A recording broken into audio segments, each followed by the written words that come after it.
kali ini saya akan menyampaikan tentang dikeluarkannya surat oleh Kementerian Koordinator Bidang Pembangunan Manusia dan Kebudayaan pada tanggal 21 September 2021 perihal pengelolaan program sembako di daerah. Surat tersebut ditujukan kepada Sekretaris Daerah Kabupaten Kota selaku Ketua Tikor Bansos Pangan seluruh Indonesia. Di poin surat tersebut disampaikan agar Ketua Tikor mendorong pengelolaan e-warung yang sesuai ketentuan. Jika tidak sesuai ketentuan, e-warung tersebut akan... Assalamualaikum warahmatullahi wabarakatuh. Kepada teman sosial, para masyarakat dimanapun kalian berada yang pada saat ini menyaksikan channel saya doakan agar sehat selalu dan sukses dalam menjalankan segala aktivitas.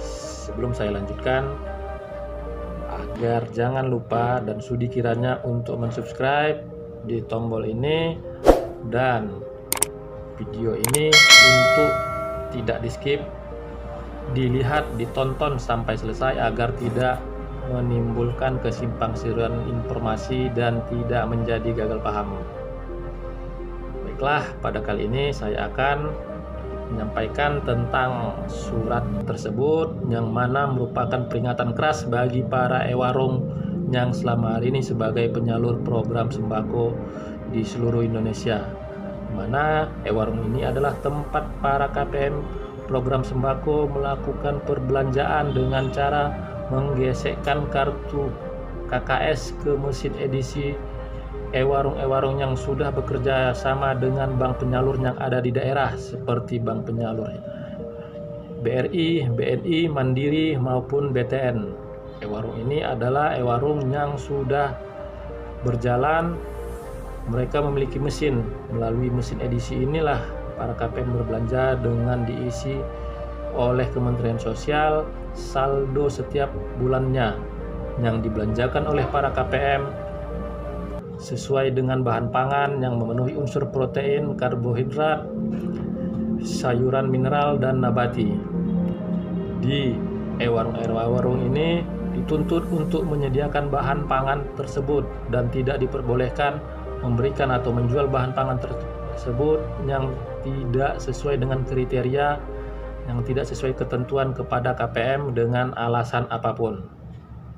Nah, memang pada praktiknya selama hari ini banyak terjadi ataupun sering terjadi kenakalan dalam tanda kutip oleh agen. Apa sih kenakalan dan apakah itu bisa terus berkelanjutan, dan apa sih isi surat yang menegaskan kepada e-warung untuk tidak berbuat terus seperti demikian.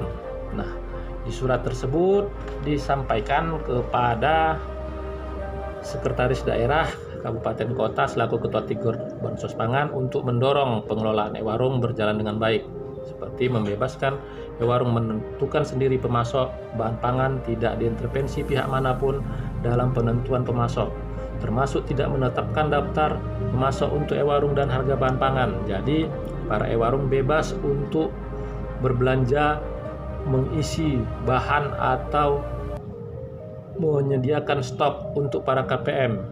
Mungkin selama hari ini sudah ditentukan oleh pihak-pihak lain harus mengambil bahan, harus pemasoknya dari ini, harganya segini, tetapi walaupun tidak sesuai dengan harga yang berlaku di pasaran tersebut, itu harus dipenuhi oleh para e-warung. Nah, selanjutnya di surat tersebut, e-warung yang bisnis utamanya tidak menjual bahan pangan, bukan warung penjual sembako, agar dihentikan menjadi e-warung dan diganti ke agen lain yang menjual bahan pangan, sehingga memudahkan KPM berbelanja setiap bulan saat kapanpun. Selama hari ini ada ditemukan e-warung yang sudah bekerja sama dengan Himbara, bukanlah penjual bahan pangan. Sementara dituntut yang menjadi e-warung ini adalah para pedagang sembako yang ada di sekitar tempat tinggal masyarakat yang mudah diakses masyarakat. Tetapi pada kenyataannya ada ditemukan yang menjadi e-warung penyalur program sembako ini, dia statusnya hanya sebagai warnet, bengkel, ataupun rumahan buka pada saat penyaluran, tempo kurang lebih 1 minggu. Setelah itu warung tersebut tidak ada atau tidak aktif. Jadi para KPM yang terlambat membelanjakan pastinya tidak bisa lagi mendapatkan bahan pangan karena sudah tidak tersedia lagi. Artinya hal ini harus dipatuhi oleh para warung. Selanjutnya, warung yang menjual bahan pangan secara paket. Paket ini warung dia menyediakan bahan pangan sudah dikemas. Beras sekian kilo, telur sekian kilo, sayur sekian kilo, buah sekian kilo, langsung dikemas. Jadi KPM datang berbelanja, menggesekkan kartu KKS-nya ke mesin edisi, langsung diberikan. Padahal sebenarnya mungkin si KPM tersebut tidak membutuhkan bahan pangan yang diberikan itu. Contoh, dia diberikan telur, sementara di rumah dia sendiri masih ada telur, masih ada stok telurnya. Jadi dia sebenarnya tidak mau untuk menerima ataupun mengambil bahan pangan seperti itu. Dia ingin makan ikan atau ayam dari unsur protein. Tapi karena sudah dipaketkan dan hanya disediakan itu oleh warung, mau tidak mau dia harus menerima itu. Konsepnya tidak seperti itu. Para KPM itu bebas memilih dan para warung harus menyediakan bahan pangan yang tertera dari karbohidrat seperti beras ataupun jagung ataupun sagu, dari protein bisa ikan, ayam, daging, telur. Itu yang disediakan oleh para warung. Jadi KPM bebas memilih apa yang dia inginkan, apakah dia mau telur, apakah dia mau ikan, ataukah dia mau ayam, ataupun bahkan mungkin dia mau daging. Ya. Selanjutnya warung yang masih terus mempraktekkan hal tersebut pada saat penyaluran masih diberi kesempatan untuk melakukan perubahan-perubahan agar mematuhi semua ketentuan yang ada. Diberikan waktu sampai tanggal 30 November 2021. Apabila sampai tanggal dimaksud belum ada perubahan atau masih didapatinya warung yang melakukan praktek penjualan bahan pangan secara paket, atau terdapat warung yang menjual bahan pangan tidak ada warung sembakonya, ataupun tidak ditemukan di mana sih warungnya pada saat KPM yang ingin berbelanja, yang tertinggal ataupun terlambat, dia sudah tidak dapat bahan pangan lagi. Masih diberi kesempatan sampai dengan tanggal 30 November 2021. Jika itu masih terjadi dengan tanggal tersebut, Dinas Sosial akan mengevaluasi bersama bank penyalur dan merekomendasikan untuk merekrut warung lain untuk dijadikan warung yang menjual bahan pangan.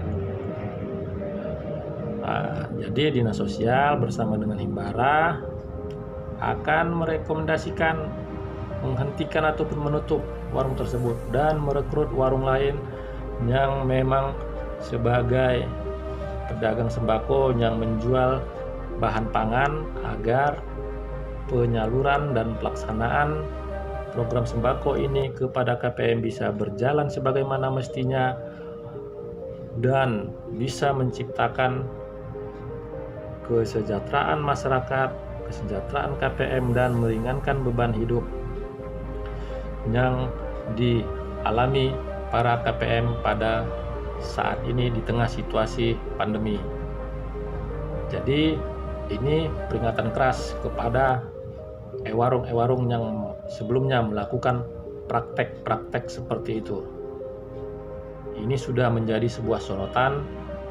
Ibu Menteri sudah berulang kali menyampaikan dan juga sudah melakukan monitoring, melakukan inspeksi mendadak ke warung-warung. Dia menemukan Ada warung yang menjual bahan pangan lebih mahal daripada warung sebelah, padahal sama-sama bahan yang diterima ataupun sama bahan yang dijual.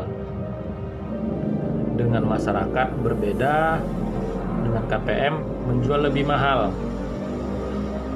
Jadi tidak bisa lagi seperti itu, harus sesuai dengan harga pasar. Berapa dijual warung tersebut kepada KPM, sama juga dengan ke masyarakat yang melakukan perbelanjaan seperti biasa. Prakteknya sebelumnya tidak seperti itu, sama masyarakat biasa yang berbelanja sehari-hari lebih murah, tapi pada KPM itu lebih mahal. Sangat kasihan sekali mungkin para KPM, tidak sesuai nilai bantuan yang diterima dengan bahan pangan yang diberikan oleh warung kepada KPM tersebut. Ini sebuah menjadi PR besar bagi tim koordinasi bansos pangan, dan juga sebuah PR besar juga bagi unsur pelaksana bansos pangan di lapangan, seperti koordinator daerah program sembako dan pendamping bansos pangan kecamatan, untuk terus aktif melakukan monitoring, melakukan pengawasan agar para warung tertib mematuhi ketentuan-ketentuan yang ada, dan para KPM bisa menerima haknya sebagaimana mestinya sesuai yang dicita-citakan. Dan penyaluran program sembako ini memegang teguh prinsip 6T. Semoga apa yang saya sampaikan ini bermanfaat, dan mari bersama-sama untuk masyarakat juga agar bisa mendorong, bisa membantu mengawasi dalam pelaksanaan program sembako ini untuk menciptakan Indonesia yang sejahtera seperti yang dicita-citakan oleh Bapak Presiden Joko Widodo. Mungkin itu yang bisa saya sampaikan pada kesempatan hari ini. Agar terus berkembang channel ini, mohon kepada para masyarakat, para penonton dapat mensubscribe dan hidupin notifikasi loncengnya. Saya akhiri. Wassalamualaikum warahmatullahi wabarakatuh.